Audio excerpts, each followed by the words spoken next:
ఇంకా సమయం దాటిపోయింది. ఇంకా నాకు ఆశలు ఇంకా లేవు, చిన్న ఆశ కూడా లేవు అనే స్థితిలో ఎవరైనా ఉన్నారంటే ఈరోజు దేవుడు అంటున్నాడు, నా కృప నీకు చాలు. దేవునికి స్తోత్రం. హల్లెలూయా. కృప నీ ఆవిరైపోయిన ఆశను బ్రతికింప చేస్తుంది. దేవునికి స్తోత్రం. హల్లెలూయా. దేవుని పట్ల ఆ కృప ఏం చేసిందండి? వాడు పడి ఉంటే చూసింది, బహుకాలం నుండి ఆ స్థితిలో ఉన్నాడని ఎరిగింది. ఆశ చచ్చిపోయిన స్థితిలో తన ఆశను బ్రతికింప చేసింది. దేవునికి స్తోత్రం. హల్లెలూయా. బాగుపడాలనుకుంటున్నావా? నీ జీవితం మారాలని ఆశపడుతున్నావా?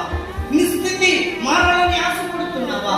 నీకు రక్షణ కావాలని ఆశపడుతున్నావా? నీకు మోర్మసు కావాలని ఆశపడుతున్నావా? నీ పాపములు కడగాలని, కడగవేయబడాలని ఆశపడుతున్నావా అని దేవుడు